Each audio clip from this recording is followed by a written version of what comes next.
Okay, thank you. I'm getting into early trouble because Miria and Opondo are complaining about sitting together. That is not complaining, and Charles Odongtho is on the other side, he's laughing because he hosts them together on the show. Let me start with, I want to start this discussion. You've watched the research, you've listened to the research. I've been honored to view some of the videos before the research was put out. Let me start with Sam Rwakoojo. Many years ago, you were a candidate, and at the time you were a candidate, you sat together on the same platform or stood together in an election, and instead of facing a select group like the research found, you faced voters and they were able to assess you from that, from what you presented to them, and you could field questions from them. Looking at the findings of this research and the journey we have moved as a country away from that form of campaigning, do you think this, what do you make of this research, this finding today? First of all, let me first thank the researchers and those who had any input in the research. Now, talking about my experience at that time, it was my first time to participate in politics, local, international, or otherwise. It was my first time. But it was a wonderful experience. First of all, you really couldn't lie about yourself or about your opponent. You also could not lie about the area that you are going to represent and their needs, because you are among the people who had the need and who knew what they wanted. I stood against an incumbent then, late Hijiru Semajije, may God rest his soul in eternal peace. He was well known, I was much younger, but maybe I knew the area a little bit more than he knew it, I don't know. But it was an excellent, they were excellent debates. We moved from place to place, from parish to parish. We would pick numbers at random. Who would speak first? Who would speak second? Which questions, who fielded which questions first, and so on and so forth. Obviously, as time went on, tricks developed, trying to get an edge. For instance, if you had a question that what you wanted asked of your opponent, you know, there was a way of planting some of those questions so that they come out. Or if you were unfairly treated on the previous rally and there is something you want to clarify, you planted a question that would help you clarify that. Not a lie, but making you look better. Now, when that is not there, when you are not in front of the audience that know you very well, when you are not before your opponent, certain things are said about you, and sometimes it is too late and it is too damaging to make that correction. When it's there, it's cleared right there and then, and it's cleared in the whole constituency. So I think, looking at this with nostalgia, I imagine, it's something that we need to look at. It's something that could be helpful. How it is going to be done. For instance, if I imagine that I have the support, 80+%, why would I come to a debate? What informed the switch, for example? I think at the time we did the switch to individual candidate rallies, yes, you were in election management. Yes. Yes. What informed that switch, and what have been the defects? I'm not so sure whether Ofwono, Opondo and Matembe shouldn't answer that. The switching, because Electoral Commission had nothing to do with switching from the public debates to individual debates. As I said, this was real competition. Maybe the candidates didn't like it. Maybe if you are an incumbent, you didn't like it.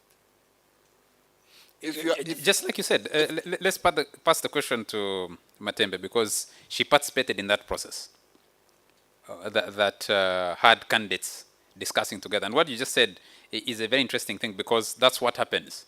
You'd say, my opponent here should answer the question. So let's have Miria answer. We wouldn't do that during that time. Each candidate had their questions, or all of us would answer a question. Therefore, I'm not coming in to answer because you've said that, but I will all the same respond. I want to thank the organizers for giving me an opportunity to come here and talk. I didn't even know what I'm supposed to talk, but it will emerge. But I want to thank them at the same time for doing this research, but I hope I will have time to comment on the research itself. But what I want to say, even, is she, that lady, what is the name, Melina? Yeah, we met, I think, was it yesterday, and when she told me the objective and that kind of thing, I told her I wish it was the first, when I also went into politics, when candidates would stand on a same platform and campaign. We would stand, all of us, and for us it was amazing. As women, I remember when your vehicle would break down, you meet the smaller vehicle down, I say, come in mine, I take you. So we go together as candidates, even in the same vehicle, and we reach there and we campaign together. The thing was, the environment was so conducive. It was so positive. As you may remember, when NRM came, we were all NRM, real and genuine. And so it did not matter, even by the way, who won or who did not win. Because the one who won was the most effective and capable one. Because we are all focusing same goal, one thing, and people were just choosing between a better performer from the other. So it was very, very clear that we people who were very effective, very competent, very knowledgeable, and we loved it, because you appear with this candidate and you just outshine the fellow and you enjoy it. So the capable and competent ones were enjoying it. And I don't know, I remember when people were opposing this candidature, the same platform, is because by that time we went into multi-parties to demand, to reject the same platform. The people had lost integrity, people have lost the honesty and the genuineness and the goodwill that we were enjoying during that time, and the moral values and ethical systems had broken down, and so people did not love honesty. Because I remember on one campaign, for me, these gender issues, the castration and that kind of thing, which people could raise against me, my opponents would go and say, this woman wants to castrate all of you men, you pharaohs. And men were so angry that I want to castrate them. And if I didn't get opportunity to be on the same platform, I would have lost my elections. But given opportunity to be on the same platform, say you want to castrate men, I would say, okay, you. I say, if you found that huge man on top of your small girl raping, what would you do this? We cut them with pangas, we pierce them. I say, for me, I'm better. I want to castrate them so that they may stay alive and eventually repent. And the thing would just vamoose into thin air, and it is not used against you anymore. One day, my opponent here knew that my husband, of course, would not be here to explain. He said, this woman is a marriage breaker. She broke her marriage. She wants to break your marriages. How can she now be a leader? And of course, people in the constituency don't know the truth. So the first question was, You are a marriage breaker. How can you be our leader? And good enough as God wanted it. Matembe had just driven in and was standing there. In fact, was the other candidate, my other candidate, my opponent, who said, hey, I've seen your husband. So when they raised the question, I said, well, I'm not aware. I left my husband. As a matter of fact, I would like to introduce him to you. And he came, stood here and said, give us votes. You think that woman got any vote from that area? Because she was proved total a liar, total liar. So those campaigns were very good, but the environment was very, very different. And as it got spoiled and got spoiled, people did not like the freedom, they wanted to go and lie about you, so they don't want to be on a similar platform. But I can assure you, it is the best thing. Honorable Rwakoojo is saying you didn't know how it would work. For me, I would say the other time it was a rule that you campaign on the same platform. If it is put that we campaign on the same platform, if you don't come, you don't come. It is your problem. Okay. You remember when the president had shunned this debate, and she realized the nation was looking forward and wanted the debate. The next time round, he turned up. So it can be done. Thank you. Let's throw it to Alice Alaso. Your own experiences with that process, and if you could help us answer the question. Two questions. One is, what drove the change to individual campaigns? And number two, is that an area is that a process that you can be reversed today? Thank you very much, Charles, and let me also thank IPA for this great opportunity. The first question, what drove the change? Yes. I think partly because of the change of political dispensation. So we began to espouse supposedly different ideologies, and but also, as Maria has said, the environment, the context changed. As you recall, I think the most violent election that was recorded was the 2006 election, where Parliament put up the first select committee. And that is the time beating became the norm, and violence was widespread. And as a result, I mean, your opponent, the one sharing the platform with you, was the one who organized the beating, and therefore it became completely difficult to tolerate each other. And I think that is partly what enhanced the shift from that position. But you talk about going back there. I think it's unimaginable. For me, it's unthinkable. Why do you think so? Yeah, I mean, joint rallies. Policy debates, yeah. Policy debates, I really agree we can. It's a thing to have. But joint rallies, going by the fact that our elections, in a majority of cases, are really far from free and fair. You know, you have all that documentation. Wouldn't you minimize the absence of freeness and fairness in an electoral process? But it is the targeting of your supporters by the other candidate. And someone would ask and say, if you scrutinize policy positions of the political parties, at least the major ones, there are no fundamental differences. So why wouldn't you sit on the same platform and have a discussion? Why wouldn't you in the FDC, for example, say, we can stand on the same platform with the guys from NRM, with UPC, People's Progressive Party and the others, and have a debate and have an interface with the electorate, even before we go to a debate? First, I guess you would need a guarantor of sorts that atmosphere will remain good. And ordinarily, your guarantor would be the police maintaining law and order. But as you know, our elections are heavily militarized. The police take very partisan positions. They're actually the ones who will come and tear gas the TDA supporters in their own rally. So who is going to guarantee sanity in that atmosphere? You watched the last elections of Chadondo, and you're supposed to have a rally here, and then your candidate is arrested.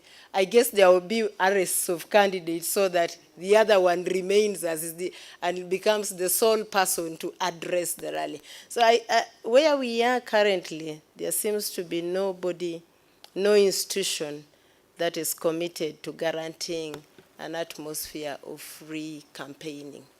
And that on its own would cause us very, very serious problems.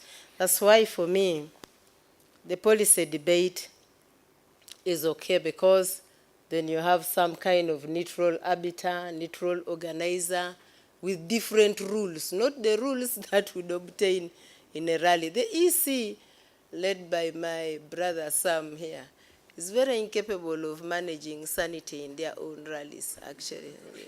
He knows how many times I complain. I would reach a rally and find that my station has been taken over by NRM. So you call the registrar, who is also at the mercy of the NRM, and so you cannot do anything. But maybe for a policy debate, we can get somebody in civil society, set the rules, bring only 5 of your people, not 1,000, and do not disrupt this way or the other. That one can work. Opondo, you work for the biggest political party. One is that you have had a fairly chaotic party primaries, but the performance of the study, when it did look at the party primaries process, as the results show, people are positive towards that. Is this something that you'd start back home within the NRM? First of all, thank you very much for the organizers and for inviting me in Proputo. This NRM is not a hydra.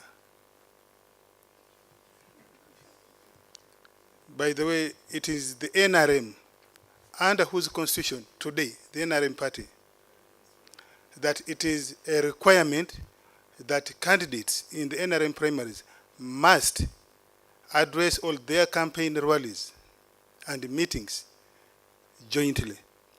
In fact, it is a ground for disqualification.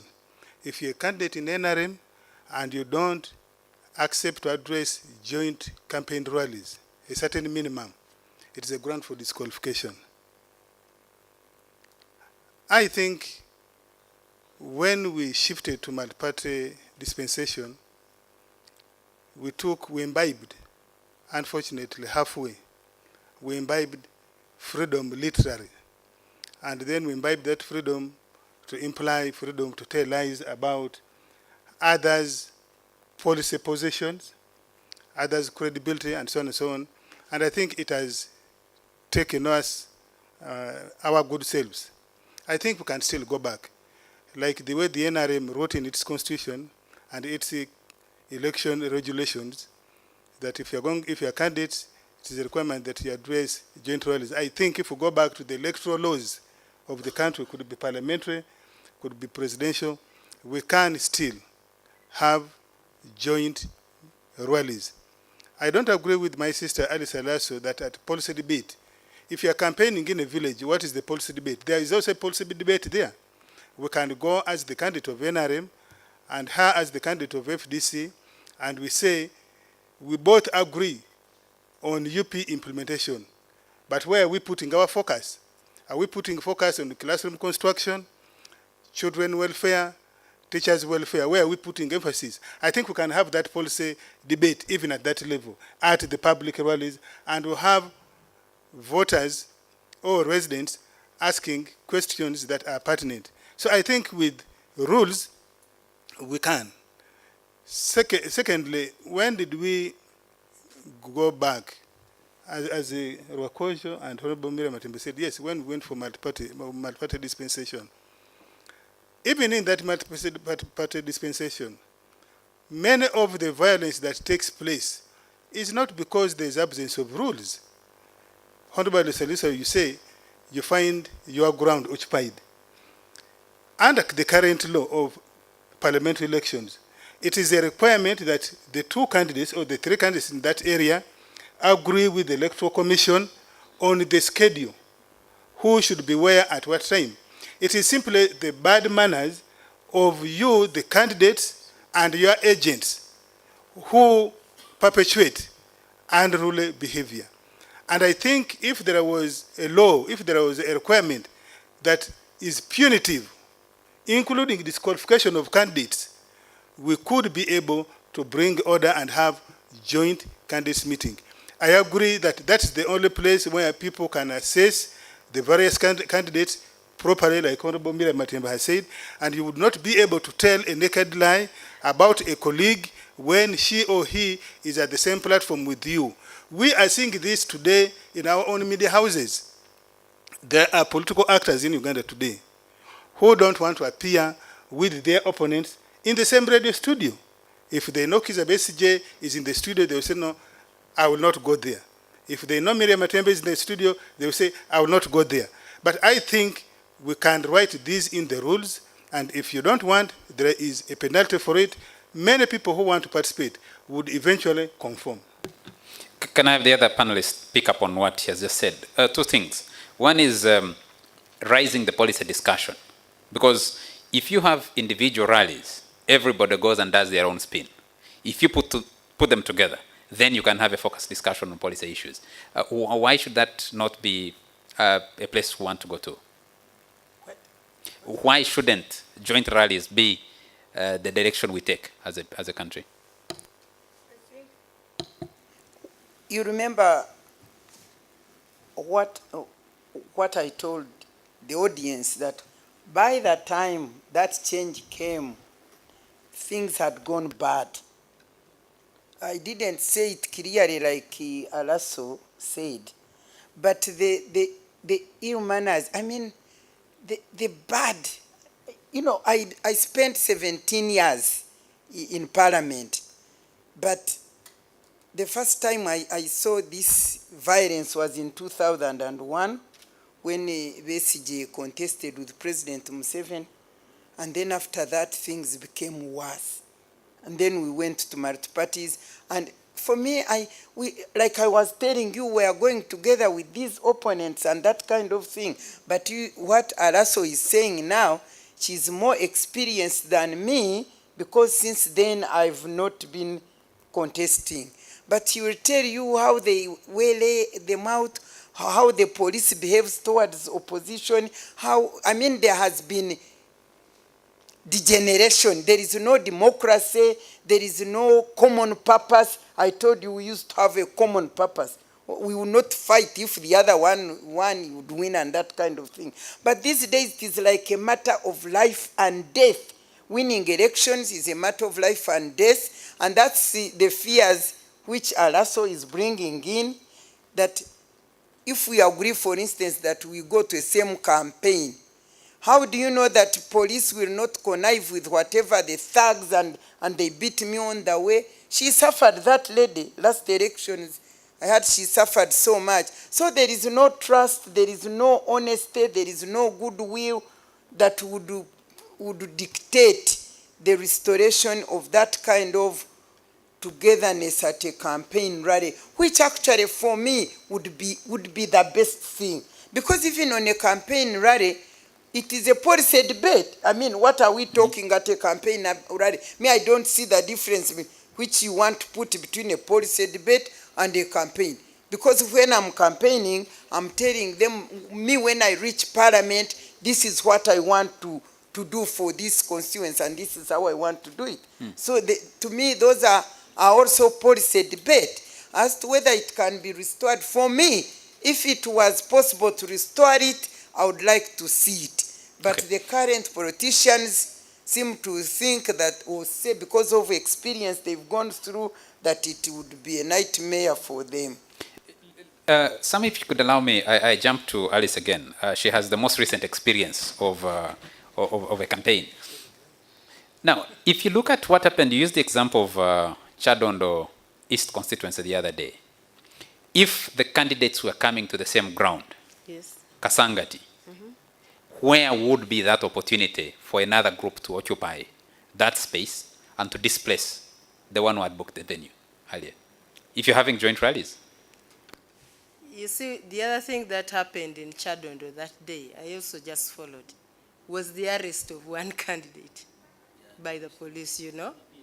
Yes, so they first of all arrest you, and then they take away the venue and make it available for your opponent. So if you're heading for that one rally, the final rally of your campaign, where you think today I'll put my final agenda, and the police pick you up and take your opponent there, then you are doomed, completely doomed. But the other thing, which should be asked of I can see Ofwono wanted to come in.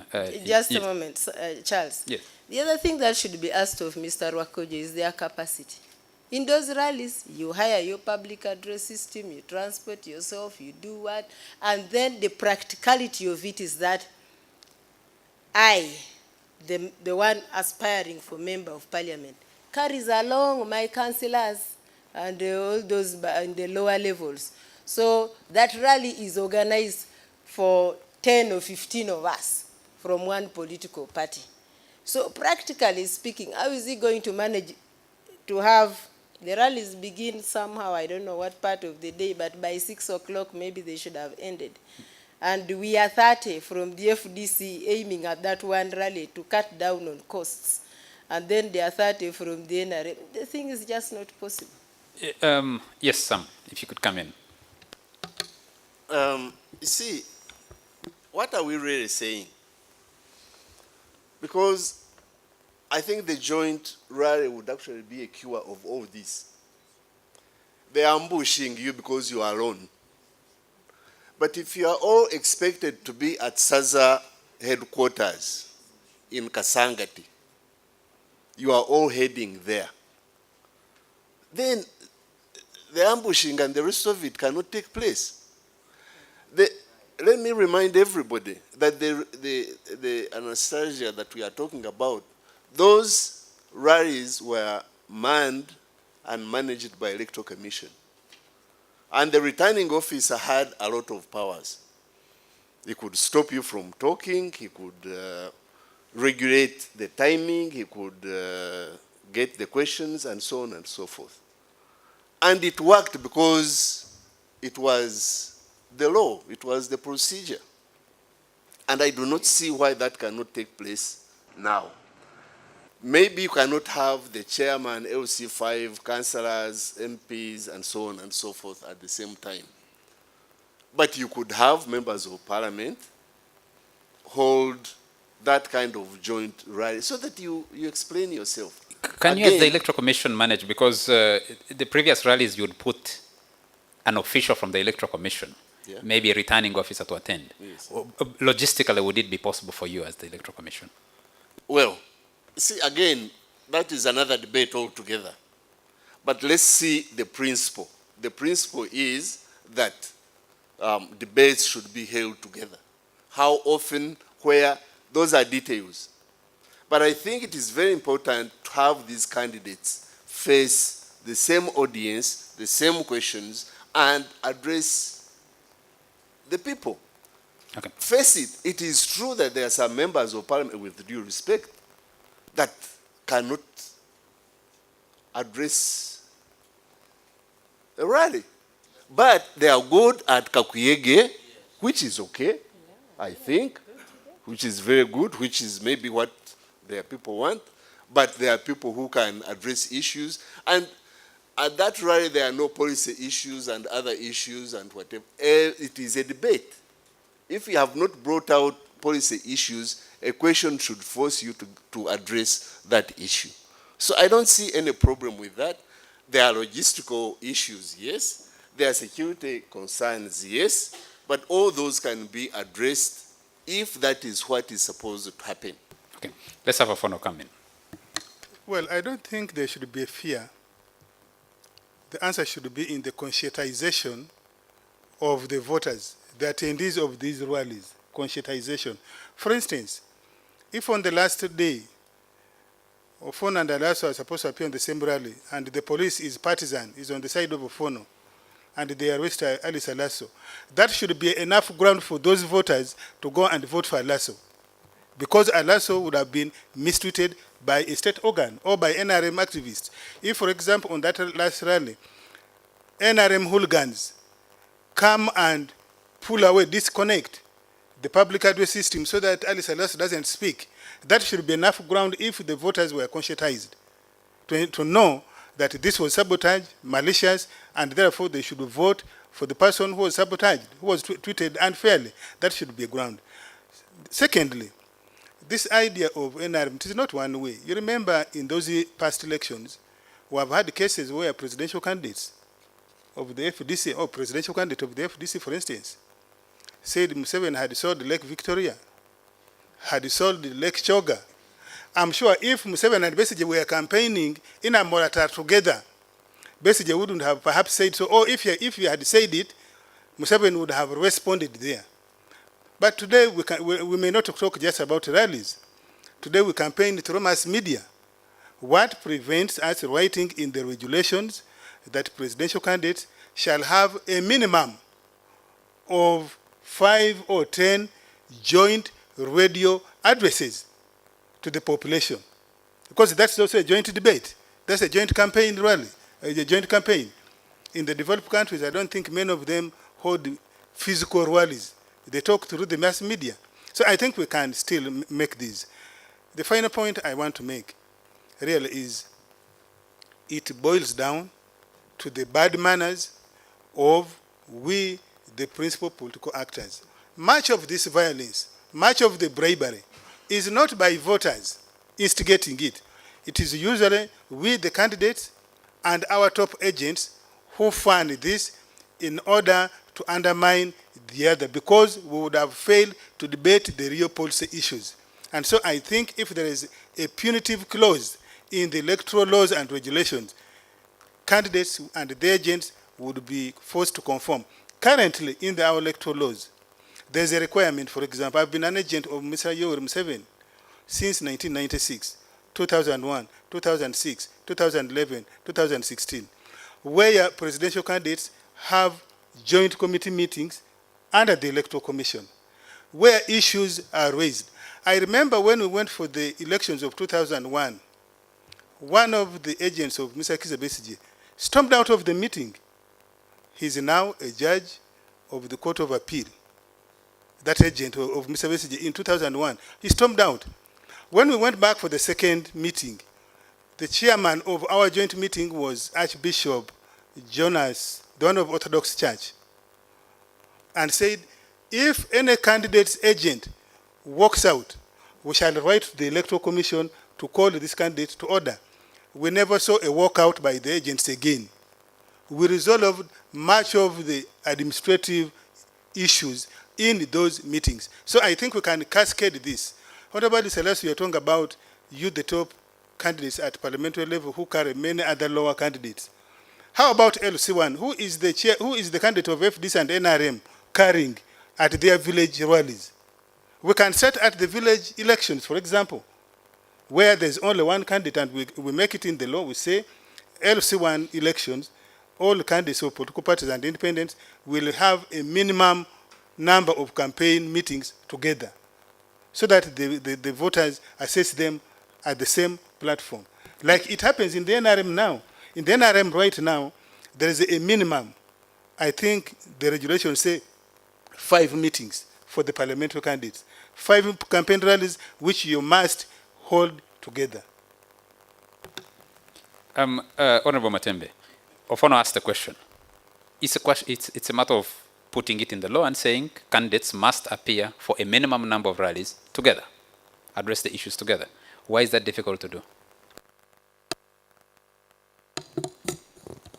For me, it is not the law that makes people behave. People should behave. Because if your moral values and ethics are broken down, you don't imagine the law will make it. You know that truth, I don't know how to explain the truth. Because for me, I had an opportunity to participate in elections 4 times in a conducive, humane environment. No bribe, no what. The thing has changed so much that even when we have laws, they must be changed to suit candidates at a particular time when they want to change things. so that there is no moral, there are no moral standards, there are no ethical values, there are no, it is all about getting power at the cost, even a matter of life and death to get power. So in a situation like that, that's exactly the question. How do you restore sanity now in these political processes? What are the steps you take to restore sanity? you want me, you want me to say what I wouldn't have wanted to say. Please say it. First of all, in the current prevailing political environment, where we have a president who wants life as a matter of life and death, you can't change things under that environment. You first need to have a change. You begin by having a change. Like in 1986, when NRM came and made a change, and so things changed from violence, dictatorship, and that kind of thing. It was like transformation. We shifted from this wickedness and corruptness to this new beginning. And then in that new beginning, we put rules and processes and procedures which worked. They worked and worked until the environment went crazy and got rotten and got bad. And so bad things happen in that bad environment. Can you reinstate a good thing in an environment which is bad, or you need to first change that environment and begin afresh? Sam, let me bring it to you. You make regularly suggestions for changes in the constitution, in electoral laws. Is this something that would come from the Electoral Commission, for example? Absolutely, we do, and we have, we were the first people that put in proposed amendments for the Constitution. I'm not going to go into the politics. I think there are people who are better at it than me.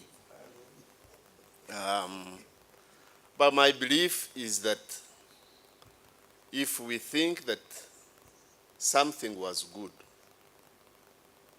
it can be restored.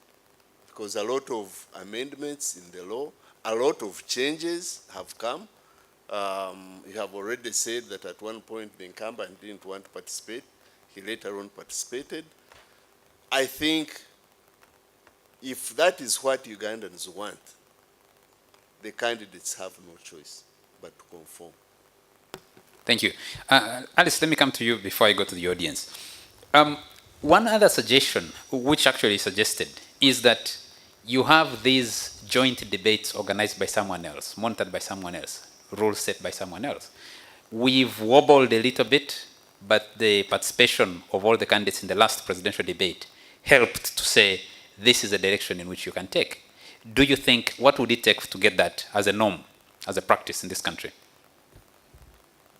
I would like to make it clear to the audience that I have no problem with debates that are moderated. Policy debates, presidential debates, and whatever, even for parliamentarians, like the one you're referring to. I have no problem. They can be institutionalized, the EC can manage them, civil society can manage them, and since they are also demand-driven, I know that the candidates can come around, and they will be cornered into participating anyway. But Charles, my problem this evening is, what are we trying to prescribe? What is this cure of joint rallies for? Because you don't make a law just for the sake of making a law. Now you're saying it was good then. What is the context now? What was good then is not good now. The context is... Can I clarify on that? Can I clarify on that?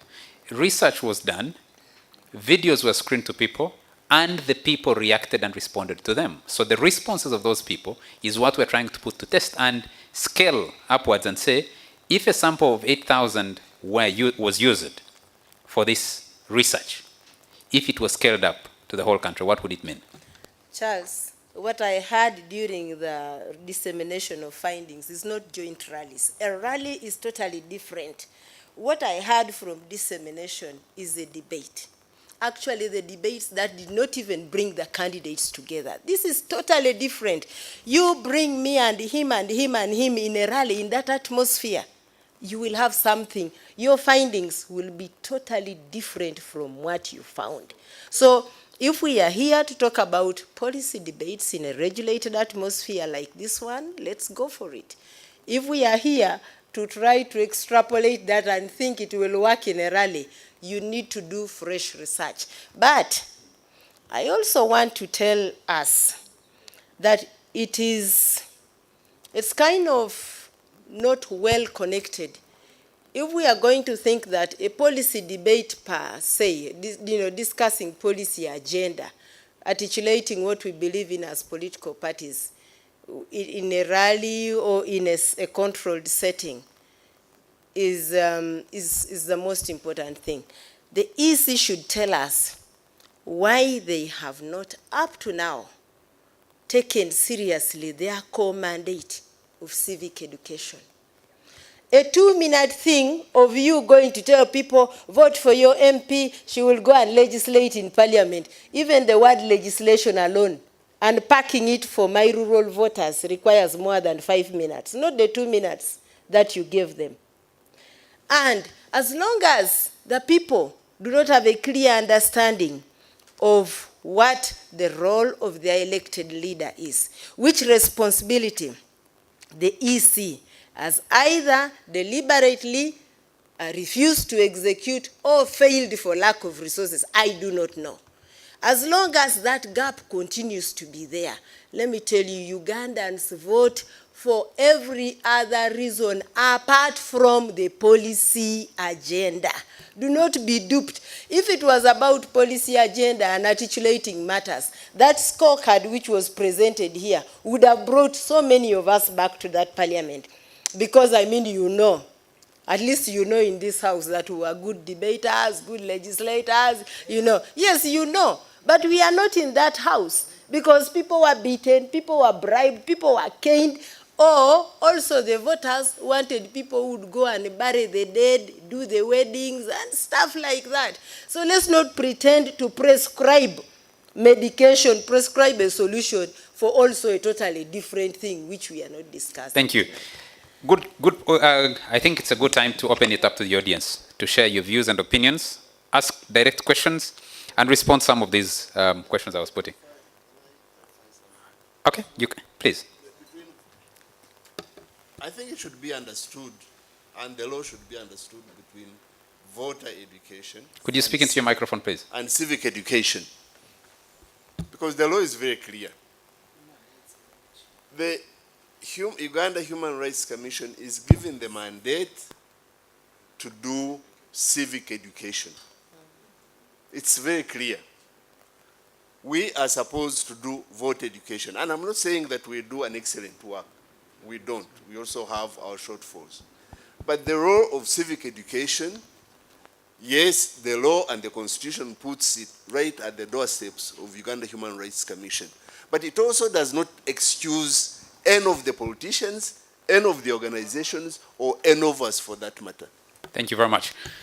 Do I have some hands in the audience to take this? Yes, sir? If you could tell us your name and keep your contribution very brief so that we have many of us participating. Okay, thank you very much, Charles. My name's Patrick Opura. I am one of the candidates that met IPA, or the IPA that met the candidate. I contested in Oyam South against the current Minister of Land. It was a very hot session for me, and I'm here just to thank IPA for what they did for me. Literally, I wasn't known in the constituency. I was nobody, but this work sold me so much. So I'm here to say to my dear seniors that are seated before me, that if we don't open up to this country and appreciate the fact that we need to talk to each other, we need to present ourselves to the voters, then we are denying Uganda a chance to progress. In NRM, like my senior Opondo has said, we campaigned together. I faced 4 strong men with a lot of money. I didn't have the money, but I managed to bring them down. I beat them hands down just because I was able to articulate my issues to the voters during broad daylight. And they got my point. Young as I was, without money, they got my point, so they voted me in the primaries. I am very certain if I was put before the masses with my honorable minister right now, I'm sure I would beat her down. But this has to be opened up. I know my seniors have that fear, like Honorable Matembe has said. When are we going to unveil this fear in the country that the environment is not safe for people to debate? As a matter of fact, I feel left out when I see the seniors discussing. Time is now to bring young people to start debating. We need to open up. Thank you. Thank you. Do I have, thank you, Mr. Bora. Yes, sir. There's a gentleman, there's a hand here. Yeah, thank you very much. I'm Joseph Kule Muranga, once a member of CA and a member of Parliament for 2 terms, and now RDC Rubirizi. And I hail from Kasese, and a member of NRM for that matter. But I have to say this. Sometimes our own parties kill themselves. I'll give an example of Kasese. We had our party, NRM in Kasese, which was very vibrant and doing well. But because we had some people who felt that they had more powers than others, they were always beating our heads down until everybody deserted us. And now the whole thing is taken by FDC. You can see that. So within the parties, if they are not so democratic, we invite trouble to ourselves. And this is expanded even to other parties so that violence becomes a spiral. So I would like to say that every party should be democratic, beginning from within.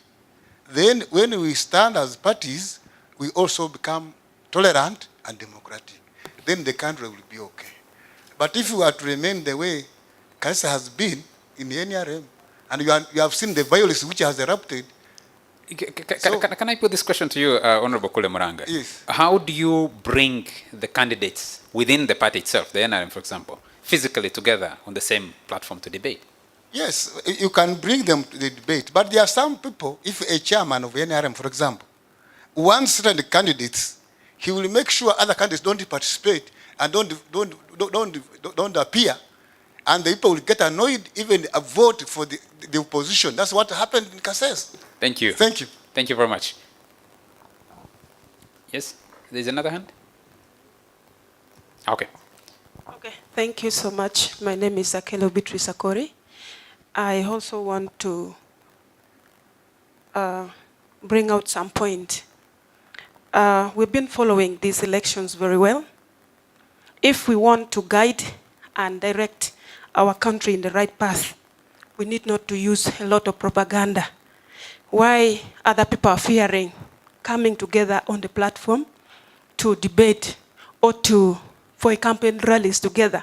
Because some parties, they use a lot of propaganda, whereby if you bring all of them on the same platform, they'll have nothing to tell the community, thereby leaving people in confusion. To me, I concur that if they can bring all the candidates on the same platform and the campaigns together, they conduct rallies together, even the community would know the roles of legislators and they will elect people without voter bribery. That's my idea. Thank you. Thank you very much. Yes, there's a hand behind there. I'm by the name's Juliana Kulu. I'm the RDC of Yam District. I want first to start by appreciating my sisters and the brothers of IPA. They participated very well during the times of election in my area, of which it was peaceful, and we managed to do whatever it was for our people in the district. If really we want to move this country forward, we need first to be exemplary to the people that we are going to lead them or requesting them to vote for us. This hooliganism that my sister Alaso is talking about, these people are always concocted by themselves, the candidates who are going to campaign or looking for votes. And two, what we witnessed... Would candidate debates help reduce that? I think or how would it? They need to move as a team, wherever they will be going for a campaign, so that we stop these issues of concocting words that cannot move us ahead. And these other people, the police that they're talking about, these are our own people, and they're supposed to protect us. There's no way that we can stop security from being where we are gathering. But it is because we are always taking these people who are supposed to go and attack them. That is why at times they even change to be people who can also start fighting. So I'm encouraging my sisters and brothers who are ever going for politics that politics, it is all about giving out what you're going to do to the people. You must be having an agenda in order for us to be in parliament. Thank you. Thank you. Can I have Elizabeth here? And then I'll take one more comment from there and we'll bring it back here. Thanks, Charles. I have a question for the two researchers. This was interesting. On the 3 policy questions asked of the candidates, one included positions on consequences for vote buying. Were there particular questions asked of voters regarding perceptions of vote buying and the solicitation of gifts or other, nominal objects, perhaps? And were there differences between control and the control and intervention groups in that regard? That could be fascinating. Thank you. The last one. My name is Kwesiga. I have a question for Honorable Alaso. While on some level I think I agree that voters in Uganda vote for a cocktail of reasons, which includes attending funerals and burials, my question is, do you think in a situation where all candidates attend funerals and burials, because most MPs and candidates for parliament know that this is a given, do you think that in a situation where all candidates attend funerals and burials, the information provided at joint debates might be useful to voters when it comes to voting, when it comes to the polling date? Thank you. I think you're helping me ask, Elizabeth and yourself are helping me ask the questions that the panel needs to answer. So can we start by getting answers from Alice Alaso? And then just one question. You, on organized debates, what form should they take? Radio, TV, YouTube now? What would be the best way to deliver these policy debates? And of course, answer the question from my friend. Yes. Thank you. Maybe I'll begin with the question. And I guess that my brother Mwesigwa is conversant with the various election observation reports that come after every election. So even if we all attended the funerals and went for the wedding meetings, there are still other parameters that determine election outcomes in this country. I guess I have answered you. When it comes to the organized debates, which I really support so much, as I said, my departure is with the rally atmosphere. It can be very unruly there.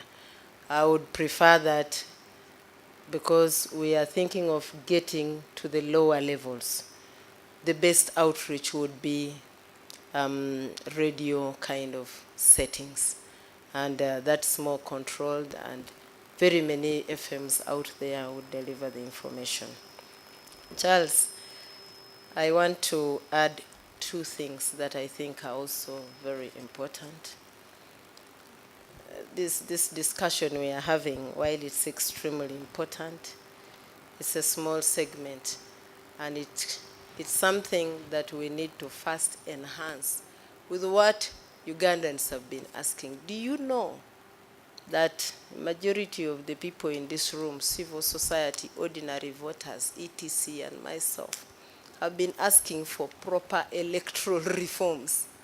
So before we run around amending a small segment of the law, what happened with electoral reforms that we have been demanding all these years? Because if you have an electoral commission, which we consider independent, very credible, well-financed, probably we can trust them with additional responsibilities. But as of now, we can imagine somebody calling someone and saying, scatter those guys, there's going to be no debate, and there will be no debate. Finally, for me, if this is the way we think we should go, then we need to ask Melina and the team to do an additional research, but base it on a rally setting and bring the findings here and we share. Then we will decide whether we want these things to go. It's not that we don't have a policy agenda. As you all know, for us in the FDC, we launched our policy agenda right here in Serena.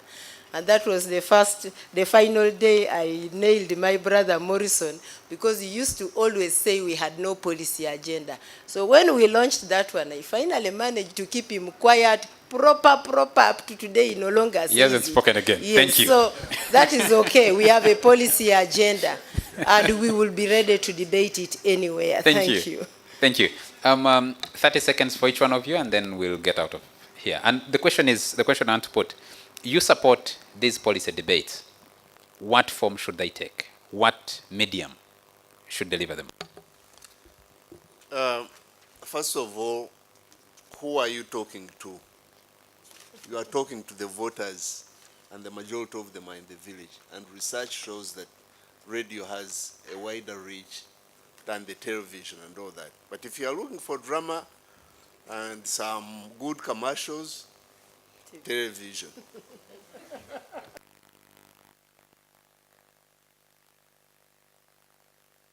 For me, I would like to get an opportunity to make a comment on this research, because you confined me to just one question.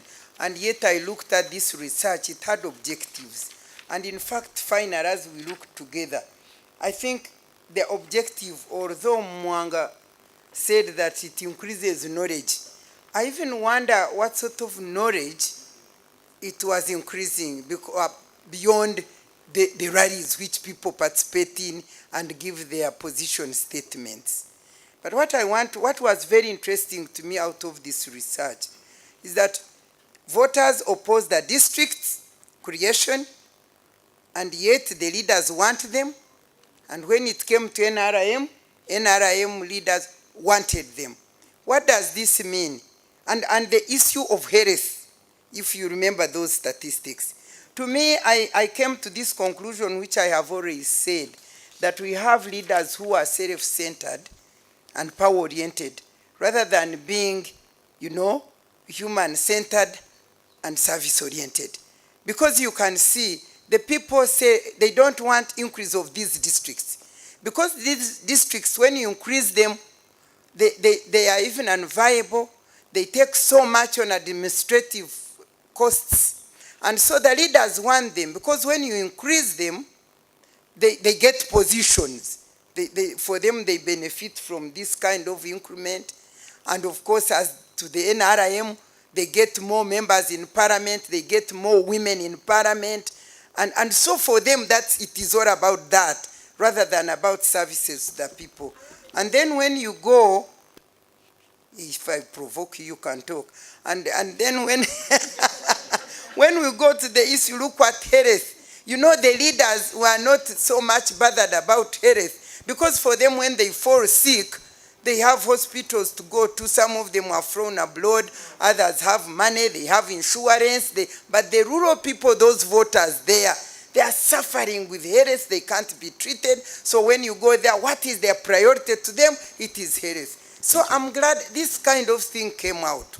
But otherwise, I'm sure you found out that debate or policy debates, do not necessarily change the people's attitude when it comes to voting, because there are other variables which come in. Thank you very I much. don't know what your question was, but at least I have got opportunity to say what I want to say on this research. It's all good. It's all good. All is well that ends well. So let me have Opondo, and then I'm afraid, ma'am, we can't take your question. We can't take more questions. We'll continue the debate after we have done the formal closure. Well, thank you very much. It is one thing to launch a policy platform in Serena and another to talk about that policy to the voters and the voters buy it. And I think that's where FDC failed. They launched in Serena, they didn't talk to the voters about the policy. They went for propaganda. It's a wonderful policy, don't Two, yes, the leaders want these districts created because they get positions. Yes. But when we created the Serena district, it is not the NRM which won the woman seat there. For 10 years, it was the Secretary General of the FDC who won. No, I'm saying, yes, we have created districts, many of them, but also opposition candidates have won in those districts. I'm simply giving the one of Serena, where my sister represented for good 10 years. Now, if people vote for issues other than policy, I think that's what I talked about, conscientization of the voters.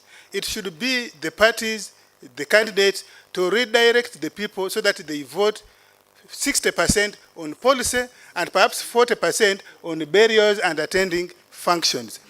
As to who should organize this debate, I think it can be done singularly by political parties. If political party leaders cooperate, let me say FDC leaders and DP, UPC, NRM, Intoro cooperate, we can agree mutually if the party secretaries agree. And we say, let us organize joint rallies. Secondly, we can have civic organizations that sponsor some of these meetings. Thirdly, we can have it written in the law, like the one of the National Electoral Commission, so that some of them, particularly at the national level, they are managed or sponsored by the National Electoral Commission. The one in NRM, they are sponsored by the party. And I can say, in the last election, we had over 3,000 parliamentary candidates in the NRM primaries. We did not have many instances where voters or residents fight at the rallies. Usually the fights or the violence occurs outside rallies, meaning that the venue itself is well respected. Thank you. Thank you very much. Can you join me to give a round of applause to our panelists? And Honorable Matembe was whispering into my ear that I should announce that she's an author. She's written about, how many titles now? 3? 2 books. She's selling them, so. Eh? Okay. I think you see the beauty of joint debates, what it would do for us.